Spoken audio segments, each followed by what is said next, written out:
Hello, and welcome to the Faith Science Podcast. My name is Tyler Bublitz, and welcome back to the 18th Sunday after Pentecost for the week of September 22nd, 2024. I'm excited to have you here. I'm excited to dig into this week's podcast, and I'm excited that we are beyond that 350th consecutive weeks and that we're moving forward. If you didn't check out that special episode I dropped earlier this week, I'd highly recommend checking that out. But I also feel that this is, again, like we've kind of talked about, this is getting into that role here in the fall where you're starting to get momentum. You're typically within the church. You've had your rally Sundays. Things just starting to happen again within the church. And I think it's such an exciting time of year. It's an exciting period of time that you can just feel the energy starting to come back into this place. And again, as I keep stating, we're in a season of green, and green means growth. So this is an awesome period of time to really be able to dig in, get some depth and knowledge into what we have been talking about and be able to grow here before we start getting into some of the bigger holidays here as we approach that. But before we jump into this week's, let's look back to last week's question, which was, where are you, quote unquote, boxing God? And we were talking about it from the perspective of like how we sometimes can put God into a box where it's just kind of containing God, and it in a way feels like then that we are putting reins on God and we're containing God when God is much bigger than what we can imagine. And I think one of the things that we can pick up this week, and we got back from some loyal listeners, is discussing how in that it's the ability that we can continue to learn and grow about God, how often we will doubt, how often we cast like, did this really happen? And yet we continue to be proven in different ways that the more and more we go through things, the more and more we're learning that there's things that God can be teaching us. And so it's the question of, are we willing and able to do that ourselves? Are we willing and able to allow ourselves the possibility to understand that there are things beyond what we can understand at this time and in this place? And it's very similar to science, in that science is constantly growing and evolving, trying to figure out more and more knowledge. And thus, why can't we assume and participate in that same way within our own faith? I think is a great point to be bringing up. The idea of how our evolution and how we're understanding God continues to grow and change. Why can't we take those lessons that we're learning within science and the world around us and apply that to God? So let's just jump into it for this week. One of the Old Testament texts this week is out of Proverbs chapter 31, verses 10 to 31. This is a nice little text that gives us a perspective of how in Proverbs, and now granted, remember we're writing to men more than likely at this point, but what the capable wife is, and really what we're talking about here is a selfless person. A woman who is constantly thinking about others, a woman who is constantly taking care of others and recognizing how important it is to be continuing to help those around her, her husband, her community, making sure that the room in which they're living is tidy and clean. And I think it's a reminder for all of us that we can continue to be working toward those types of goals and aspirations and making sure that we are putting others in front of ourselves at certain points. The psalm that goes with that is Psalm 1, all 6 verses of it. And this is then recognizing that we are looking and striving toward righteousness. We are striving to have this connection with the Lord, and recognizing that as we spend time with the Lord, the recognition on how God has been there from the beginning, has continued to design all these amazing things around us, has had God's hand in and amongst all the different things around us that we interact with on a day-to-day basis, recognizing the world around us and the creation, the environment around us. And in doing that, we start recognizing how this is then something that has been crafted, and thus why wouldn't we get to know the crafter to be able to fully live up to what God is expecting of us to be able to do. The other alternative Old Testament text that we can have this week is out of the Wisdom of Solomon, chapter 1, verse 16 to chapter 2, verse 1, and verses 12 to 22. This is then talking about, as we are trying to live in this righteous way of life, this way that is professing that knowledge of God around us, that what does that actually look like? What does that actually mean? How do we continue to strive toward that? How do we make sure that we are staying on that path and not being drawn in to these ways that will lead us astray? Continuing to keep our eyes fixated on who and whose we are while continuing to strive toward working toward that. The other text that you can potentially use with this as well is Jeremiah chapter 11 verses 18 to 20. And this is then comparing the prophet as we are to being like a lamb and recognizing how in this case that the lamb is going to be led to slaughter. This is going to be kind of more foretelling of what we're going to be getting out of the gospel text this week, and still also recognizing then how the Lord is going to be judged righteously, and it's basically, this is one of the foretellings of Jesus' crucifixion, and recognizing being on this side of the cross, that this is the prophet laying out that there is nothing that Jesus has done wrong, but yet is still going to be accused of committing a crime that really didn't happen. So this recognition of who God is and recognizing how this has been going throughout Scripture is partially how you could use that this week. The psalm that goes with those two Old Testament texts is Psalm 54, all 7 verses of it. And this is then recognizing that God is our helper, that this is one who has continued to be there with us throughout all of life. And even as things try to tear us down, even as things try to pull us apart, that we still have a God who is going to be there with us. As we fall down, that God picks us up, being able to deliver us and keeping our eyes fixated on God instead of letting the enemies, as it's stating throughout the psalm, triumph over us. The second reading or epistle text is out of James chapter 3, verses 13 to chapter 4, verse 3, and verses 7 through 8a. This then is a text on recognizing that the wisdom that we are striving for, the wisdom that is being able to help guide us, is something from God, and recognizing in that we continue to draw near to God, and as we draw near, we are able to see the ways in which it's going to bring us life, is going to continue to draw us nearer to God, and being able to help guide us from being driven awry as different things come and pull and tug on us, that we are keeping our eyes fixated on what God is drawing us toward. The gospel text this week is out of Mark chapter 9, verses 30 to 37. So this is kind of picking up where we left off last week. So we have that Jesus is laying out the Son of Man is going to die and be raised again in 3 days, and there isn't much being said, so they continue on their journey to Capernaum.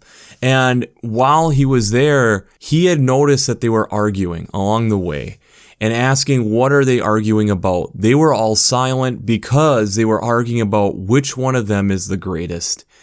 And then we get into these fairly familiar verses, starting at verse 35. Whoever wants to be first must be last of all and servant of all.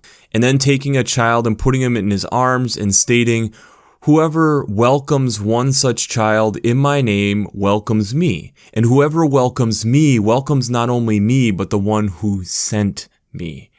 The recognition on flipping this whole idea of leadership around, remembering that at this point, children are seen as kind of a not fully human in certain ways. They're easy to be disposed of. There's a high likelihood they're not going to make it all the way to adulthood. So there was less investment compared to what we have now come accustomed to in today's society. So this idea of Jesus recognizing this child and really bringing that to the forefront is notable here and helps us be able to understand what Jesus is really getting at. So before we jump into how faith and science come together this week, we have to do our shameless plugs for Working Preacher. If you haven't checked out Working Preacher, I'd highly recommend it. Between their Sermon Brainwaves podcasts, their commentaries, their discussions, since I'm not an ordained minister, I use them on a weekly basis to help give me some ideas, direction, ways to look at these different texts. There's some great biblical knowledge over there, along with some great commentaries. So if you haven't checked out workingpreacher.org, I'd highly recommend it. I'd also highly recommend checking out the Revised Common Lectionary coming from Vanderbilt's Divinity Library. I really enjoy how they lay out the text week to week, but along with having the art prayers, hymns, liturgical colors, along with daily devotions. All these things really help prepare one for worship on a week in and week out basis. It can really give you some different perspective. If you haven't spent some time going through the liturgical art each week, based off these different texts, I'd highly recommend it. It can give you some really unique perspectives on how to look at these different things, and it's worth your time over there. Finally, I'd also highly recommend checking out the Green Blades Preaching Roundtable and the Green Blades Rising publication. This is either a weekly reflection or a monthly newsletter that goes through different ecological echoes, implications, and urgencies. This can be more in the aspect of like written commentaries and discussions, which I have done over there for the Preaching Roundtable. But if you take in the publications, not only do you get all of that, along with different notices of different events, mostly happening in the upper Midwest, but along with different ideas for more of an ecological perspective on how you look at the environment and taking that into your faith. If you enjoy listening to this podcast week after week for a half an hour each week, I'd highly recommend signing up for the Green Blades Preaching Roundtable and the Green Blades Rising publication. It's a great resource and it's highly recommended from this podcaster. We got to talk a little bit here on the gospel text this week because I think out of the gospel text kind of spurs where we're going for the whole week based off of the readings that we have that tie in with this. And I'm going to focus more on that second half after the argument because I think, yes, we have the Son of Man coming and the disciples don't know really what this all means. And so it leads them into this argument. It leads them into this discussion on which one is the greatest. And as being a person within the 21st century, I think this is an argument that we can relate to. I think we are constantly trying to figure out ways that we are one-upping ourselves, or there's ways that we are being set apart, ways that we are being notable. And I think in all these ways, this is kind of going in counterintuitive to what God is really stating for us to be going toward. And in a lot of ways, it's kind of interesting because when I was a young biology student, there was 3 different types of relationships that we were noticing that organisms can have with other organisms. So these are called symbiotic relationships. So you have mutualism, commensalism, and parasitism. Mutualism is something where I do this and it not only helps you, but you do something that helps me. They're mutually beneficial. That's something that both sides benefit from the relationship that each of them have. This would be something like we could think about it usually when you are getting married, that you have a spouse, that there is mutually, it's beneficial for each person to have the other one around. When you're talking more in an environmental perspective, you might talk about like bees and flowers. Bees being able to provide pollen from other plants that they have been pollinating and allowing that dispersal, but it's also the plant is giving the bees food to be able to survive. What would be another example of mutualism that would be very common. We're going to skip commensalism for a moment. Parasitism is pretty simple to think about. It's something that one organism benefits at the detriment of another organism. So this would be like a mosquito. This would be like a tick, something that is taking life for another so that it can sustain life is one way of thinking about it. But commensalism is a relationship that I don't think we spend a lot of time thinking about. And yet, when I was reading through these texts this week and thinking about it, the last must be first and the first must be last, it kind of in certain ways brought to mind what a commensalism type of relationship would look like, not expecting anything in return. So let's go through some examples here, and I think this helps give some perspective, and I think it allows us to be able to go a little deeper into what these different texts this week are really trying to get to the heart of. So let's start with one that's really easy for us to imagine. Birds and trees. Birds put nests into trees. Now, the tree doesn't really get any benefit from having a bird nest in the tree.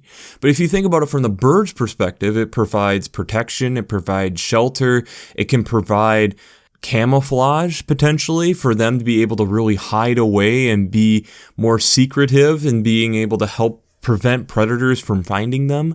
These are all huge benefits to the bird, while the tree doesn't really get any benefit, and it really doesn't harm the tree at all. It's just there.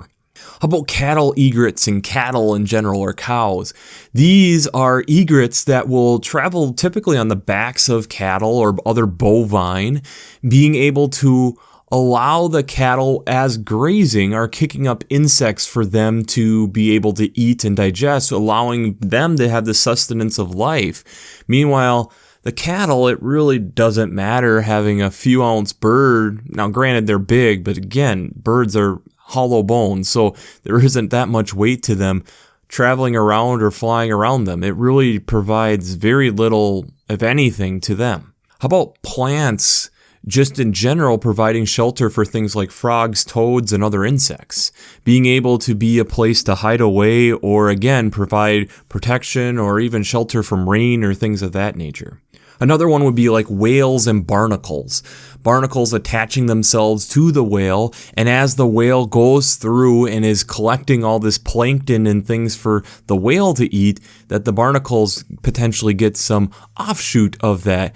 And the whale really gets no help from the barnacles being attached to them. Or burdock seeds and just animals and us in general. Burdock seeds are those seeds that stick to you when you go out in the woods and they stick to your socks or your clothing.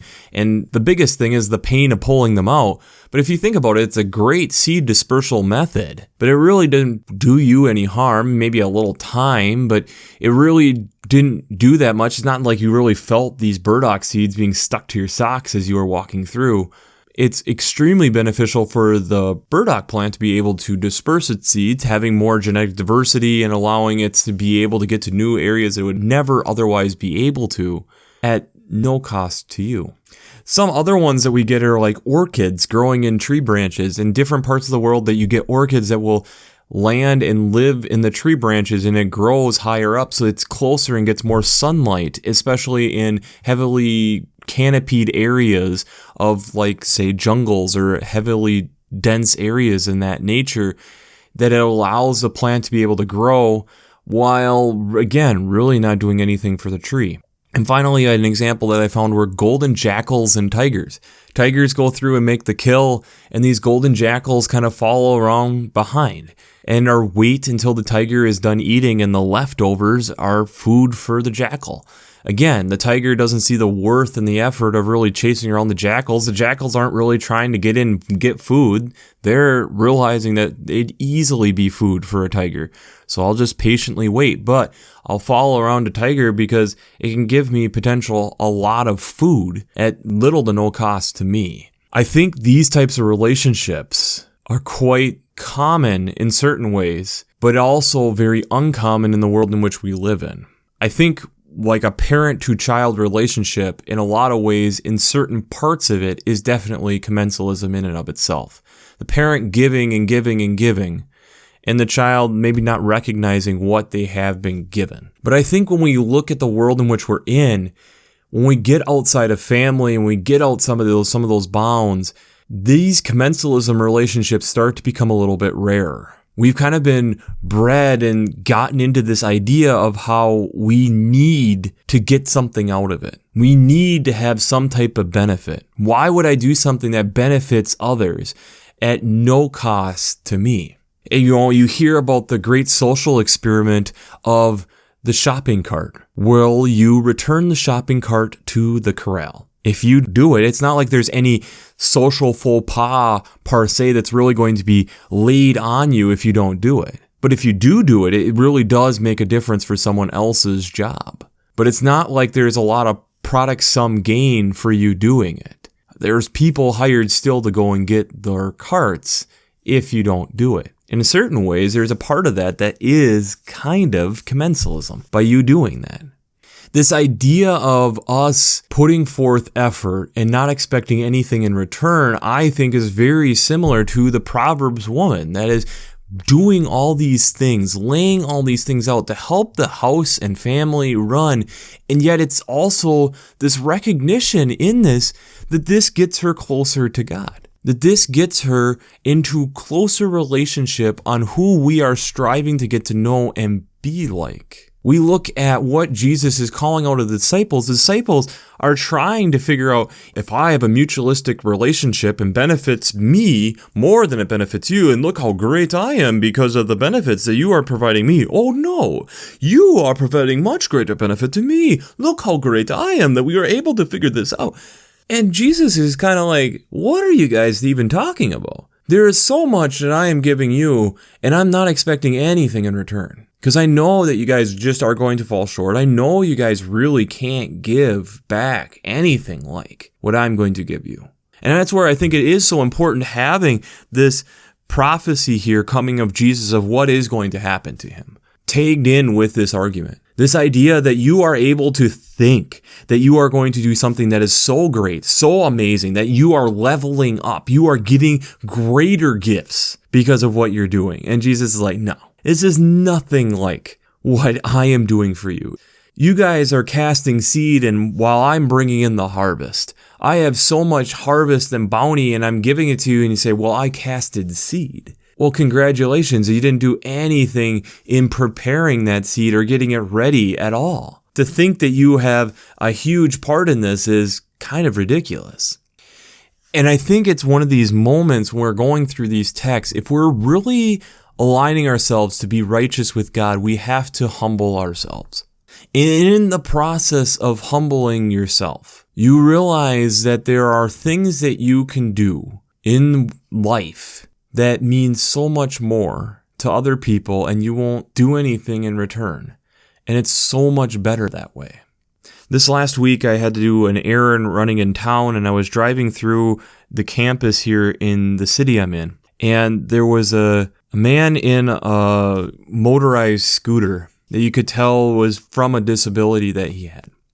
And as I was going and coming up to the crosswalk, he had apparently gone too fast and hit a bump in the sidewalk, and he had a basket on the front of his scooter, and it had bounced off, and everything was on the sidewalk. And I was going the opposite direction, and I ended up circling back around and picking the stuff up because I knew that it was going to be too much work and very, very difficult for the angle that he was at to be able to go and pick that stuff up and put it in the basket and put it back on his scooter based off of the capabilities that he didn't have at that moment. And it really didn't take me that much time. There was no benefit really that I got out of it outside of maybe a good feeling for a moment. But I knew at that moment, and just in this short interaction, it meant a crap ton to that man.